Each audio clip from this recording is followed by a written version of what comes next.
Run it up, then run it back. Run it up, then run it back. Run it up, run it back. Good morning, Chandler. You gonna say something about the animation? I'm all out of breath, Michelle, on the animation. I'm all out of words for it. It better be back when we're back. I know. I think maybe they're tweaking it because, a couple guys aren't in it. Good morning. Welcome to Run It Back on FanDuel TV. We are in our homes across the United States. Charania, Stadium Insider, Chandler P. Lou Will. Why are you showing us your shirt? What are you, 7? What are you talking about? Well, okay, whatever, dude. We're gonna get things started. We start things actually with scoops today because there's a bunch of little things happening around the league, making one big thing. But it is NBA Combine Week, Shams, and you've got Bronny news. Bronny James, I'm told, is expected to stay in the 2024 NBA draft. That's the expectation around the industry. And just the way that Rich Paul, his agent at Clutch Sports, how he's really viewed the process over the last few years, just basing situations and fit and not necessarily exactly where a player is specifically picked. First round, whether it's 17, 18, like instead of deciding on pick, it's more on situation, exactly where a player goes. And a guy like Bronny James, from everything I've heard from teams, people around the league, it's not really a question of if he's going to get drafted. It's just about where and when and what situation. And you think about Rich Paul last year during the draft, Chris Livingston is the last pick in the NBA draft to Milwaukee, and he gets the most guaranteed money of any player picked that late in the draft ever. And so today, Bronny James was fully cleared by the NBA. He had that cardiac arrest last July, and he needed to be cleared by the fitness to play panel of the NBA, and he was. And so this week, he'll participate in all of the pre-draft workouts at the Combine. He's going to participate in pro days for teams next week in Los Angeles as of right now. And the question is going to be exactly what happens in this pre-draft process. And in talking to Rich Paul over the last few days, the pillars of this process are going to be pretty straightforward. He's going to have a narrowed list, probably a handful of teams that you really target in this draft. The Lakers among them. There's going to be other teams as well that you're probably going to see Bronny James have private meetings, private visits with. And the other aspect will be the exact development plan for Bronny James when he does get drafted. If he does get drafted, depending on the situation, what does that look like? What does an investment look like on the court, off the court, in terms of financially? What's his contract, his guaranteed salary going to look like? Those are all things his agent Rich Paul and Bronny James are going to navigate over the coming weeks. So do we think he is going to keep the same place he was living in when he was at USC, or does he upgrade to an NBA level LA home, Chandler? My whole thing is that these meetings aren't going to start happening. They've already happened, Michelle. There's no way he's in the draft without a deal in place. There's no way that they don't have some sort of idea what teams are interested, who Rich Paul has already talked to, who LeBron James has already talked to, because everyone knows that's the elephant in the room. That's a huge decision. Does a team take a flyer on his son to get LeBron? Now, as far as Bronny James's game, listen, he didn't have the greatest college career, but he does have the intangibles. He does have the athleticism. He does have the defensive potential to be a solid NBA player. He just hasn't showed us. And then with the health scare and his minute restriction at USC, he hasn't even come close to reaching his potential. But that being said, he also hasn't done enough to get drafted to an NBA team without being Bronny James. So I think there's a lot of things that have to happen here, but this is such a unique situation because LeBron James is still so good. He's still so elite. So if I'm a team in the 25, 24 range to the end of the first round, I'm seriously taking a look at taking him if that's what it takes to get LeBron James. And that means one of those teams is already going to be a good team. It's going to be a contender. It's getting one of the last picks in the first round. And I'm looking at that. We already know it's a weak draft. We already know it's not that deep of a draft. So if you can go and somehow get Bronny James with the 28th pick, and that means you get his father, LeBron James, I'm seriously considering looking at that. But I'm just telling you right now, if he's declaring for the draft, it's a done deal. I wouldn't be surprised if it's already a done deal and they know where they're both going. I know. Lou, do you disagree? Because Chandler and I are 100% in agreement. Like, this is done. But maybe we could be convinced otherwise. What do you think? I disagree because my only thing is, obviously, we know the influence that LeBron has and the pull and the power that he possesses. You know, however, Bronny James being his son in some circles doesn't really hold that weight. And if I'm Bronny James, again, I want to create my own entity. I want to stand alone and create my own lane. I don't want to be in the NBA on a buddy pass. I do recognize the fact that he's going to get some opportunities that some other guys aren't going to get simply because of who his father is. I'm not crazy in thinking that, but what I do think is, outside of LeBron, I think Bronny is saying, hey, allow me to be my own man, allow me to be my own person, my own NBA player. And this won't be the second rounder that Rich Paul has represented. So I think he's going through the process like everybody else. I do think there's some privileges there. Don't get me wrong. I do recognize that, but I think he's going through the process like everybody else. I legitimately think, in my opinion, they're going through the process and they don't know what's happening. Hey, Shams, who was the big Indian dude that the Mavs drafted back? Remember, like Signop Singh or whatever? Remember that cat? Simbular? Was it Simbular? There was a pick where when I was in Dallas, it was a straight favor pick to Dan Fagan. It was a straight favor pick. So GMs, owners, they do that. They will be in cahoots and they will take a flyer on somebody that's not LeBron James' son. So does it, without his name, is he even in this conversation? Probably not. He averaged 4.5 points a game as a 6'4" guard. Like I can find you 250 other 6'4" guards that averaged 5 points this year in college basketball. But the potential and the curiosity of getting his dad and what he could turn into is a lot more interesting than the 6'4" guard at University of Cincinnati that averaged 4 points. I mean, look, it's making look at it the draft, very interesting. right? Yeah. I was saying, look at the draft. They had all the lottery picks sitting in the first row. Did we recognize a lot of them? We didn't. No disrespect to those guys, but that's just the type of draft it is. And we're sitting here talking about Bronny James. So him having name and facial recognition and family recognition from everything that LeBron has been able to accomplish, like, of course he's going to get opportunities. Of course he's going to get in rooms that some of these other guys can't get in. It's not a lot of other guys to talk about. I'm glad you mentioned that because the draft lottery was yesterday. It's weird what a year a difference would make because last year this time I was like, oh, pins and needles.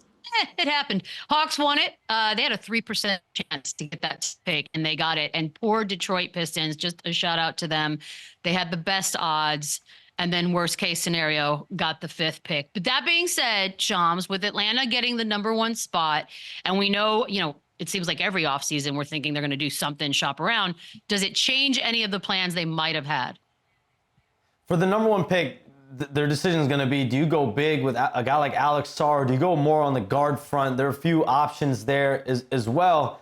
And the elephant in the room, of course, is going to be, what is the future of Trae Young and DeJounte Murray? And Trae Young has said it publicly. He said it privately. He wants to win. He's going to be entering the back half of entering closer to year 10 of his career than he just started. Like, it's crazy. We feel like Trae Young is still so young, but he's at a stage where he wants to win. And you see players like Tyrese Haliburton, De'Aaron Fox, Luka Doncic continually competing and making more and more of names for themselves, winning more regular season games. And if Trae Young doesn't feel like the Hawks are constructing a winner, a team that really has a chance in the Eastern Conference, which obviously you see teams like New York, you see teams like Indiana making runs to the second round, the conference finals. Trae Young surely feels like him and the Hawks should be in that position. They're going to have real conversations if he believes that they are not really trying to construct a true win around him. And that dialogue, those talks are going to happen this week at the Combine, next week, and the weeks to come right before the NBA draft. Clearly, that pairing between Trae Young and DeJounte Murray has not worked. They've already looked into moving DeJounte Murray. They kept him at the trade deadline. Which guard do they end up looking down that path? I think that's going to be the big question around the Hawks leading up to the draft.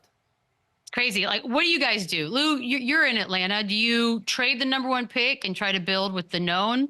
Do you go grab whoever you think's the best in this draft? Like, what are you thinking? Well, listen, I'll tell you this. It doesn't matter what I think, but I have boots on the ground. I'm from Atlanta. My ear is to the streets. Atlanta Hawks fans are pissed about having this #1 pick. The post is, in one of the weakest drafts that's been projected, we get the #1 pick. That's the joke around town. And so I think the feeling of the city is trade this pick and make that into some veteran guys that you can bring in and actually put some pieces around a Trae Young, a DeJounte Murray that you guys can continue to move forward and try to build from there. Atlanta, the vibe is they're in no mood for a rebuild. They don't want any young talent. They want to be in the mix with the Indianas, the Knicks, and all of these teams that are turning the corner who have all-star caliber guys and superstar caliber guys like a Trae Young, like a DeJounte Murray, who both have been in respective all-star games. This city does not want any young talent right now. They want to trade that pick, and they want to get some guys that can come in here and help win right now. Or draft picks, Chandler. Nobody wants them. They can't keep this pick. They simply can't. And it's unfortunate that it is the weakest draft. If this was last year, I mean, we're talking like a parade in Atlanta today with getting Wemby, or if there's a Zion, there's not. And could a couple of these French guys turn into something? Could one of these guards turn into an All-NBA type player? Maybe, but it does suck that the 1 year you get it, there's not that franchise-changing player, especially with the Hawks, where they're in a situation where they have so much talent, they don't want to rebuild, and there's not really one player in this top 10 that I see personally that can put them over the hump now going into next year. So I don't think there's really a reason to keep it. There are teams that could use that are rebuilding, that maybe you can get an asset, you can get players that can help you right now. But the Hawks are in no position to take one of these guys, but it's still, I guess it's awesome because you can still have that number one pick you could trade and you can get something back for, but it is just unfortunate that it's we don't even know who's going to go number one. There's no for sure thing. So it's tough to have it this year, but Michelle, you know who won this draft? Don't know who's going number two. You know who won this draft?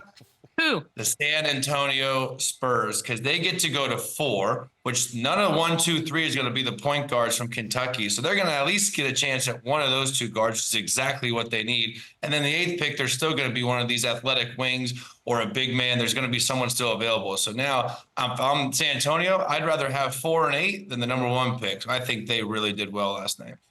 Man, that clean living, you guys, it really does pay off into some good karma if you just stay on the path and do all the right things. Totally. Shams, you heard Chandler there with the 4 and the 8. San Antonio got those. We know he's the rookie of the year. He's unanimous. We've sort of seen bits and pieces of Wemby so far in the offseason. What's he been up to?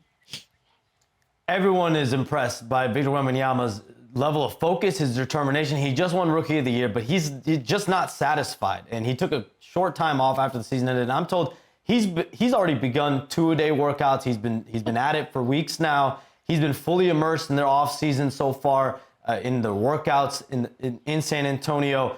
And that inherent desire to win is going to be there in San Antonio, just from the perspective of you have Victor Wembanyama, but you can't rush it. You can't put yourself in a position where you're making, financial decisions where you're putting all your money, all your eggs in a basket that you're not fully comfortable with. And they're going to be prudent at that point guard spot. The whole league knows that's the position where the Spurs will identify into this offseason. Do you get that point guard in the draft? Do you get him in free agency? Do you get him in trade? Do you draft a young player and then sign a veteran player with all the enormous cap space that you're going to have in the summertime? But they're in position, Michelle. I mean, they have enormous cap space this summer. They have 2 picks in the top 8 in this draft, and they have multiple high-level first-round picks for the next few seasons. And so Brian Wright, their general manager, he has a lot of flexibility over this offseason, over the next couple off seasons, to really make the right decisions at that point guard spot, and really otherwise as you surround Victor Wembanyama for a sustainable winner. Yeah, what is ideal, Chandler? Is it ideal to go pick, like you mentioned, a couple of the young dudes from Kentucky, wherever, or to package things up and go get a vet in the same position? No, I think because they can do both. I think they get that 4th pick. I think they take either Dillingham or Reed Shepherd, one of those 2 point guards. And then they can also, like Sham said, they can still sign a veteran point guard to either start initially and to kind of teach this young, 4th pick in the draft, kind of the ways of becoming a starting point guard. So if you can draft a point guard at 4 and then sign a mid-level or a vet point guard elsewhere, and then maybe shop number 8, or then you still have a lot of valuable options at number 8 too, or depending on who goes before that, you can still get somebody solid with that pick. But it's just a great situation for them because they need a point guard, and there happens to be 2 very good point guards that probably aren't going to go 1 through 3. So they're going to have their options, either Dillingham or Reed Shepherd, and you can't really lose with either of those guys. It is crazy that we don't know the order, Lou. Like we really don't know. Like years past where you're like, oh, he's going 1, he's got nothing. We don't know, but that's the beauty of being a San Antonio Spurs. I agree with everything Chandler just said. Listen, they had money to spend this year. They could have went out and got some guys to put around Wemby instead. They stayed put. They held their cards close to their chests. They wanted to see the landscape of the league, who would fit with them, who can help them win, who's a good fit in, and so for guys to bring in that locker room when it comes to vets. And now you have these number 4 and these number 8 picks where you can also bring in some young, talented guys to put in that mold as well. So I think the San Antonio Spurs definitely won last night, and the future is bright for them and Wemby as well. Hey, Do you guys hate the Spurs? You think? No, People hate them because of the luck? So, I'll tell you this. No one OKC's luck, Shams. The best big is going to fall to 12, and they're just going to get the best center in the draft. And they're going to keep just adding to that dynasty because that's a nice little pick they got there, too. This is going to be fun. I mean, maybe it's going to be better than we think. Sometimes we expect the worst, and it turns out to be pretty good. That's the future. These are all the speculations that we can put out there, but we got actual playoff games happening. We had a good one last night between the Nuggets and the Timberwolves. We're now tied at 2 apiece. Woohoo! Jokić. Man, 35 points. 16 of those came in the fourth. 7 rebounds, 7 assists. Jamal Murray had 19. Aaron Gordon with the night, 27 points. He was 11 of 12 from the field. And Anthony Edwards did everything he could. Career best, playoff career, 44 points. We got a Rudy Tomjanovich quote after this one from Mike Malone, which I appreciate. Never underestimate the heart of a champion. And it felt like maybe we all did do that when it was 2-0 and they won both those games on the road, Minnesota did. That being said, now that we're tied, how are we feeling, Chandler? Do things change completely in your mind? Yeah, they do. And we were joking around the studio about, damn, we look really at looking at a possible sweep here. And then me and Lou even said, if they get game 3, all that pressure goes back to Minnesota. And now the fact that they went in there into their home, they got both. It's way more important winning 3 and 4 than winning 1 and 2. So I don't care what they're saying about no momentum. The confidence hasn't shifted. It has. When a team comes into your building, fresh in your mind, and punches you in the mouth in front of your home crowd, it changes, especially when it's defending champs, especially when it's the best player in the NBA, especially it's a team that knows how to win and usually is very, very good at home. So when you look at this kind of breakdown of the series, we were very, very, very surprised at games 1 and 2. We weren't that surprised in games 3 and 4. So now I think just going back to game 5, I think it's huge in the Nuggets' favor. I think they're going to obviously be a lot better than they were in games 1 and 2. And again, the momentum has definitely shifted their way. They've seemed to figure things out. Jokić is starting to kind of, develop more of his offensive rhythm in this series. Aaron Gordon has been absolutely fantastic. And Jamal Murray's kind of been up and down as well, but he's hitting some big shots, making some big plays. But yeah, it's hard not to just shift all your confidence back to Denver after what they did in their building 2 times in a row, going back home. That's tough to overcome. Jokić said that Gordon was the best player on the floor last night, Lou. I do love a team where, we know who the 2 stars are on most of these teams, and then somebody on any given night steps up. What'd you see in Aaron Gordon last night? Played his role well. Went 10 for 10 before he missed a shot, if I'm not mistaken. He's played his role well. You got to think from his Orlando days, they asked him to do all the heavy lifting. He doesn't have to do that in Denver. He's the 3rd option. Only thing he has to do is his job, and he's been able to do that. He has one of the best passers. This is hilarious. Listen, great. and you should be, Errors. You should be. But, with the impact that he's been able to have off the back of Jamal Murray and Jokić, he's always in the right spot. He knows when to cut. He knows when to shoot. It's a perfect mix. One thing that we're not mentioning, the difference in this series from the first 2 games and to where they are now with the series being tied, we hadn't mentioned Jamal Murray's calf, right?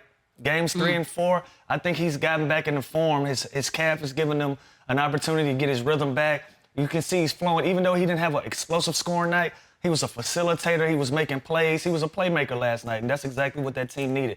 I think that's the glaring difference between the first 2 games and the last 2 games. Jamal Murray getting an opportunity to get healthy. They got that long 3 or 4 day break, and, he's back on his feet, and he's balling for him, and that's changed this series. And also, nice. Lou, like we can't be sitting here talking about Aaron Gordon. Like Karl Anthony Towns has got to be better. Karl Anthony Towns has the potential to be a number 1 option. He's a multiple-year All-Star. Like he's got to offset or at least play better than Aaron Gordon. When you look at this series, there's no way Aaron Gordon should be winning this matchup. Yes, he's a great role player. Yes, he's playing with Jokić. Jokić had some insane passes to him that led to easy dunks. But I'm looking at these matchups across the board here, and Towns can't go 5 for 18 while Aaron Gordon's missing one shot, getting spoon-fed all these layups. Towns has got to stay out of foul trouble. He's got to take better shots, but he's got to be more aggressive. He's kind of like their Anthony Davis, where I know the skill is there. I know the production is there. So when we don't get it and we have a night where he has 13 points and goes 5 of 18, it boggles my mind that he's not that, that second option that's dominating, that's asking for the ball, that he's the one creating double teams. It can't just be, Anthony Edwards going off, having career highs, and then everything else. It's got to be more of balance, and it starts with Karl-Anthony Towns. He should be winning that matchup against Aaron Gordon, and he's not. And knowing how Anthony Chandler, Edwards is... Go ahead. Sorry. My bad. I thought he was aggressive.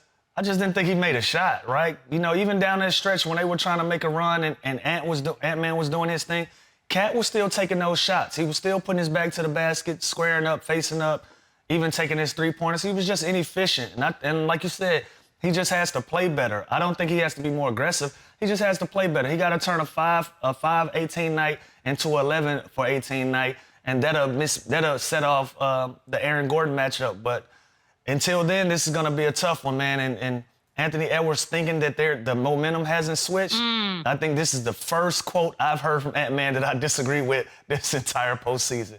If he's trying to do a Jedi mind trick and keep his guys engaged for the rest of this series, then cool. But he knows, like I know, like the world know, this thing has shifted back in Denver's favor.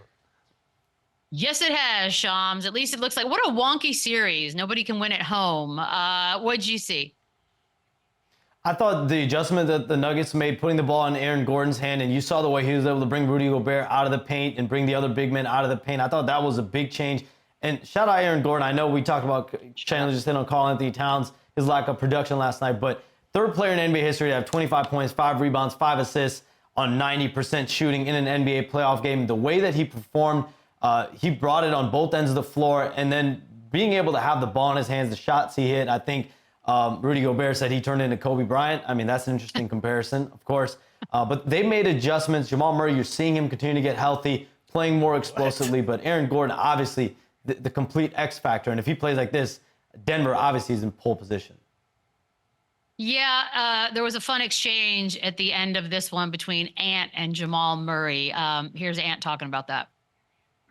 Anthony, did you have any words with Jamal or any of the Nuggets at the end of the game there? Looked like you might have yeah. I just told his ass, that's what we love that. Keep talking that. That's what we like. Well, I love it, So, he ain't say nothing back, but I'm pretty sure he heard me. They heard me. Yeah, we live for that.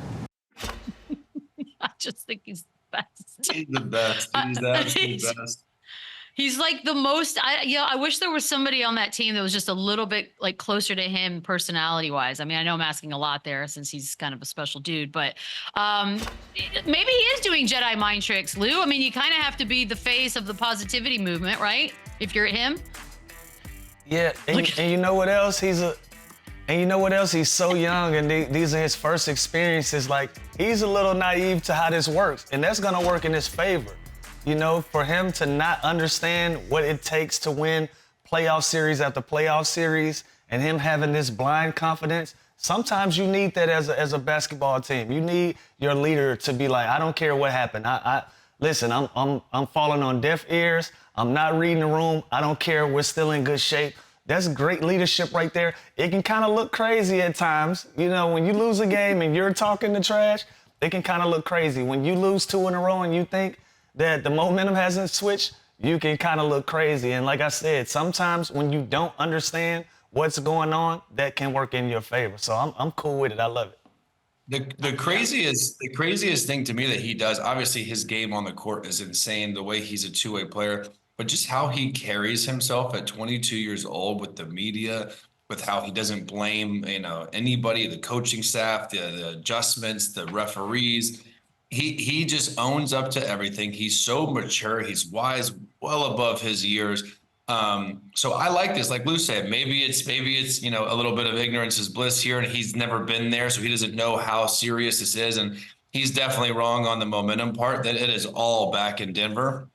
But as a team and as a leader, he's going in there. Look, we just beat these dudes twice in their building. Why would we be nervous? Why do they have the momentum? But if history repeats itself, we're going to win game 5. And now we just have to take care of business at home game 6. So I can't say enough how well he just carries himself, and how at 22 years old, I mean, it's super impressive.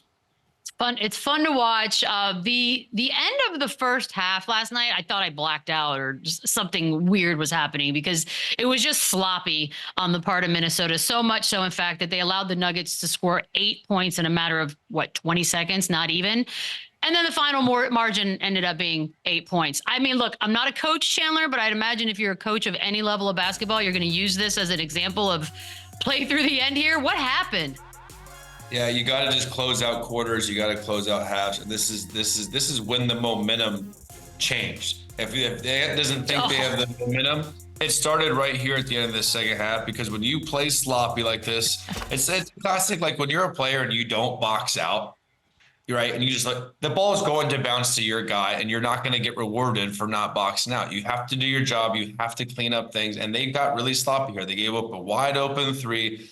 Forced a horrible turnover to a transition dunk. And that's where you got to stop the bleeding, right? Just inbounds the ball, let the clock go out. They tried to get a little greedy there. And again, Murray hit a half-court shot, but that is where kind of everything shifted. It went from single digits to almost a blowout, basically, at halftime in a matter of 8 seconds. So that's something that you can't afford. We talk about the playoffs basketball and intensity, and every possession matters. These were 3 possessions in a 20-second span that basically put the game out of reach for them in the first half. So you can't do that. You can't do this at any part of the game. But this is, Coach Finch is walking in that locker room, not talking about anything else until he talks about those last 3 possessions. So you can't do that, in a tight series like this when you have the lead. That's when you got to step on the gas. That's when you got to be mature. You got to take care of the ball and not allow them to basically put this game out of reach in the first half.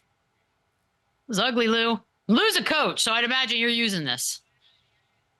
Yeah, and that's where your youth comes into play, right? That's where we kind of put that hat back on them, because right here at the end of that half, like Chandler mentioned, you give up that 3, you turn the basketball over. You're not going to get those plays back. Don't compact mistakes. Once you make a mistake, let the clock roll out. Let's get a fresh start at the top of the half. Instead, you throw a full-court pass to Anthony Edwards that's not even looking, not even expecting the basketball, and you give up a Hail Mary 3. And now your confidence kind of wavers now because you're giving up so many big plays. It's a confidence booster for the Denver Nuggets. And now you're looking at a completely different scenario going into the half. And so that's where they got to tighten up at. That's where the inexperience comes into play. Hopefully they'll be better in Game 5 in Denver, but we'll see. We will see indeed. We're going to, oh, by the way, Chandler, I hit the first basket in the second half thing last night with Jamal Murray. First time I got one of those, guys. Okay, we're going to take a quick break. When we come back. Took all season. Bilal Coulibaly. Yeah, it took all season. There he is. We're going to talk some draft last night, lottery-wise, from Run It Back returns. Run it up, run it back, run it up, run it back, run it up, run it back, run it up. I be on my grind, what you know about it? I be working hard, yes I am. It's in my blood, what you know about it? Coulibaly, put it in overtime. Woo! Bilal Coulibaly is here, just finished. Now you're officially an old man. You finished your rookie season. It really begins now. So good morning and thanks for joining us. You represented the Wizards last night in the lottery thing. Is there look? It's obviously just luck, right? But is there a little piece of you that's hoping that you specifically bring the good luck and not the bad stuff? For sure. Yeah. No, that was 100. That was a crazy moment. Loved it for sure. Do you have a preference in what you'd like to see the Wizards do with that? Is there a guy out there that you think would be a great fit? I mean, not really. I just trust them. You know, Mike and Will gonna do a good job. I know that. They chose me, so they're gonna choose somebody else. That's good.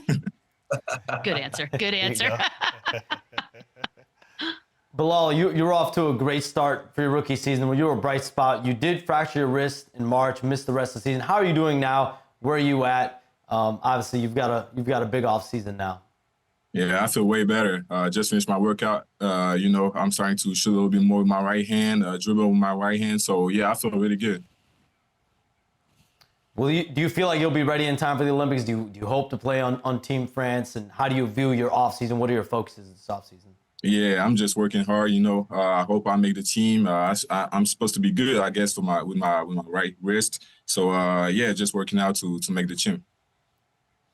Bilal, you were childhood friends with Victor Wembanyama. Obviously, we just now got our first peek this season, how dominant, how good he can be. When did you first know that this dude is different and he can be really special? I mean, the first time I met him when I was 11, because he was already like 6'6". I was like, man, how is it possible? We're like 11, you can't be 6'6". And he was already dunking on people. So I was like, okay, he's going to be great. Were there certain highlights or things that he did this season that even surprised you? Or like some of the sham guys, the off the glass, like that stuff that we do at like a park having fun. We've never really seen that from someone his size. Did that surprise you, or you knew he's got that even a deeper bag of things we haven't even seen? I mean, yeah, I'm used to it. Last year practice, he did so many things, like crazy things. That's nothing compared to what he's used to do. So I'll say, yeah, I wasn't really surprised. Nah. We always have this debate. Where do you rank someone like that? Because he's obviously so good, so fast, but his team didn't win that many games. Mm-hmm. How long till Wemby's the best player in the NBA? I say not so long, man. He's a winner. He's a winner, so I know they're gonna win soon. They're gonna do adjustment, whatever they gotta do, and they're gonna be straight. But yeah, even this year he was good, so I give him like 3 years. It's gonna be great. Mm-hmm.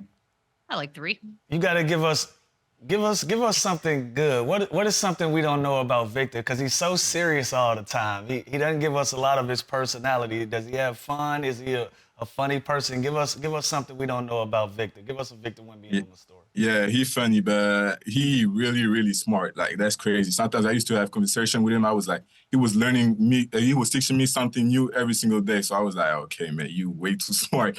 But yeah, I mean, he's just a smart person. He loves to do all kinds of things like, writing, drawing, everything. So yeah, he different. I know. I feel like yesterday he was describing dark matter to the press, and I was like, this is going to be interesting. You guys got to play each other back in January. You had 14, he had 24. I would imagine when the schedule comes out, the two of you are like, all right, this should be good. That being said, we're not friends on the court. So was there trash talking involved? Oh, of course. Even before the game, yeah, I was like, man, I'm gonna dunk on you. Watch out. And he was like, we'll see. I'll dunk on you too. So yeah. A lot of trash talk, but at the end, yeah, we played good, so good game. Good game. Yeah. Bilal, I know how close you guys are. How do you feel like Victor has impacted your career? How do you feel like you've impacted his career as well? I mean, yeah, if he was not in the Mets, not that many people were about to be there at the game, so yeah, I'm really glad for it. And we just compliment each other really, really well. And I mean, he's doing his thing, I'm doing my thing, so it's cool. Yeah, Bilal, you were one of the bright spots in a difficult season for the Wizards. And often you had to guard the opposing team's best player. Who would you say was the hardest guy, you had to guard this year that was just like, damn, this dude it's different over here? This year it was B.I., Brandon Ingram, because, he gave us 40. And I was playing great defense, but it was just shooting over my head. I was like, man, how am I supposed to do what I'm supposed to do? So I'll say him. Yeah, I give it to him. And we always talk about our coming to the NBA moment. Like, what was your welcome to the NBA moment, whether it was good, whether it was bad, whether it was scary? Was there something that happened early on where you were just kind of in awe? I'll say that game because that was the first game somebody was really like killing me. I felt like I couldn't do anything. So I'll say, yeah, that was my welcome to the league moment. All right. So a recent French language interview, you said that Pascal Siakam was overrated and that some of his offensive moves perhaps are a little bit easy to anticipate. Did we lose something in translation there? Do you stand by that? I stand by that. I just said that, he was not overrated, but they were asking me kind of like who was the easiest superstar to guard. And I was like, Pascal, you know, I watched the films and I knew what he was about to do when he was going left, you know, spinning around, going right. So yeah, I was like, yeah, he was the easiest superstar to guard. That's okay. Are there other players like that? Like when we're watching the games, you obviously see something completely different than we do. Are there other guys who maybe make it look easy that you think are a little overrated? Like that, I can't really tell y'all, but yeah. Smart. I was trying to trap you, Bilal, and you passed. Yeah, I know. Yeah. Go for it. That was well done. The test. It was just a test. Okay, I want to talk fashion. Obviously, we are a very fashionable show, as you could tell. And France is just the most beautiful fashion place in the world. You're also teammates with Kyle Kuzma, however. So it's interesting to me, some of the stuff that he manages to put together. Good. We're flashing some up there right now. Oh. What have you thought about some of these outfits for him? I mean, I like it. That's him, you know. That's him. Yes. No, you don't. No. Sometimes, yeah, that was crazy. I used to tell him that. A lot of leather. Yeah, I like it, man. That's him. It's definitely, I mean, this is I kind of like this. It's kind of French, classy, elegant. Would you ever wear anything that he wears? No. I won't wear that. Okay, there it is. No. So that means you don't like it then. That means you really don't like it. That's what I mean. Nah, that's not my style. Hey, when you're averaging 20 and 10 next year, we better not see you wearing this shit. Yeah, no, I want it. Don't worry. Head to toe leather, just one cow after another. Get it. Bilal, this has been awesome. Enjoy the off season. Hope to see you out in Paris. French team, look out. Thank you so much. Appreciate y'all. See y'all. We'll be back. Good luck, bro. Run it back, run it up. Run it back, run it up, run it back. Well, I was hoping we would run out of time. Pacers, Knicks, this one's rough. Tied at 2 now. Huge win. Tyrese Haliburton had 20. TJ McConnell, 15 points. He had 10 assists coming off that bench. Jalen Brunson with 18, 6 of 17. That's his fewest point total this postseason so far. But in the last 3 games right now, guys, Haliburton's averaging almost 30 points on 55% shooting, which is very reminiscent of sort of how he began the season. Does this change anything about this series for you guys? And obviously we can get into the injuries for New York, but that was rough. Chandler. Well, it translates to wins for the Pacers when he's aggressive and he's dominant and he's being productive like this. We talked about this in game 1 and 2. Jalen Brunson was going berserk and Haliburton was struggling, scoring in single digits. That's just not what he does. It's not, they weren't playing at the pace that made them successful early. He wasn't being aggressive and pick and rolls. It was more of a referring to Siakam, being very passive. Now he's looking for a shot while taking care of the ball, while getting out in transition, making the right play and pick and roll into the pocket pass, getting to the basket. So he's being this more complete player that's made him an all-star, that's made him the Team USA point guard. So if this is when I look at this series and the other series, we're just talking about how the momentum shifted. It's shifted even more in Indiana's favor because at least the Timberwolves are healthy. The Knicks are so banged up, and it just feels like, how do they get over this? Like, what can they do to bounce back with no OG, no Randall, no Mitchell Robinson, no Bogdanovich? It's like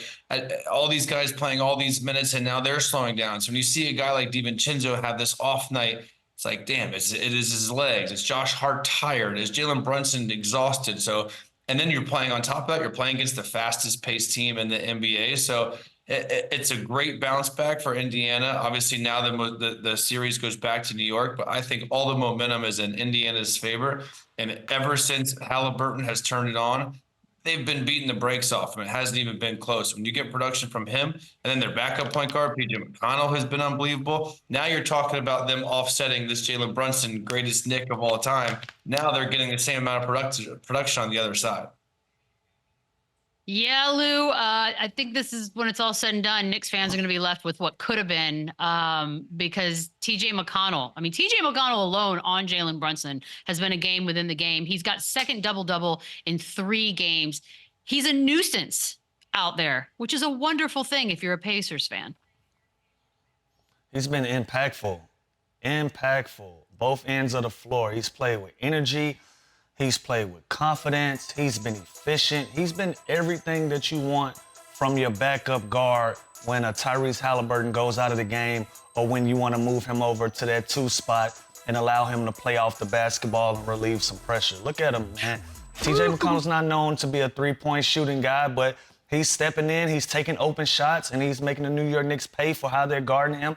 And at the same time, he's making it difficult for Jalen Brunson to have an impact on his game on the road. Got to give TJ McConnell his flowers, man. He's been one of the better players to the Indiana Pacers. You know, we can even make the argument the one game that he got subbed out when he was rolling, that outcome of that game could have went differently if Coach would have stayed him in that game longer. But he's been the definition of a guy coming off the bench and doing his job. So salute to TJ McConnell.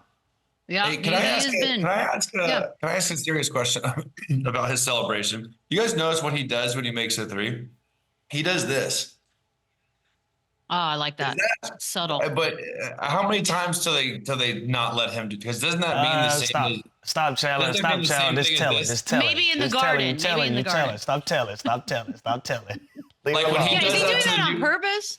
Like just a little added zhuzh? But it's an aggressive celebration that I'm just curious. The NBA has not shut it down yet. We're trying to be the old cool guys, Chandler. We're cool, Chandler. You're a narc, man. What a snitch. You know what? Snitch. Jalen Brunson was asked after this one about the Pacers having obviously fresher legs. Here's Jalen. I mean, we can talk about fresher legs. We can give us all the pity that we want. Yeah, we're shorthanded, but that doesn't matter right now. We have what we have, and we need to go forward with that. So there is no we're shorthanded. There is no excuse. There's no excuse whatsoever. Now, if we lose, we lose. Like, what else could you ask him to say? And I know people are going to start, if the Knicks go on to lose this series, and even if they don't, like, there's who's left to play at this point. But people are going to start asking once again, ooh, is it Tibbs' fault? Are we going to do that here? Do we think that? No, yes. I think it's just unfortunate. Yes this is and no. This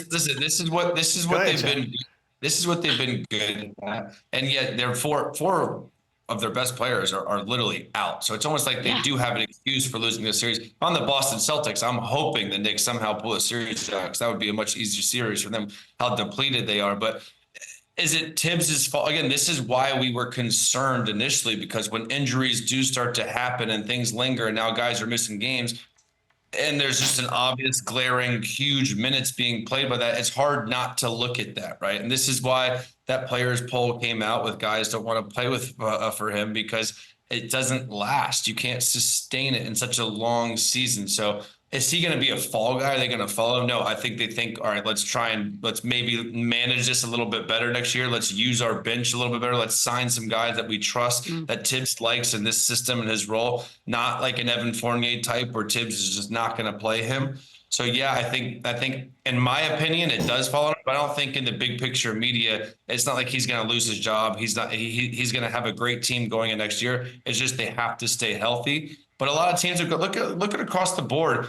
Every team has dealt with this. Every team has dealt with injuries. Like Giannis was out, Dame was out. So it doesn't matter necessarily the minutes. It's just when you have this many minutes, it's like, okay, now we can monitor this a bit. Need pieces.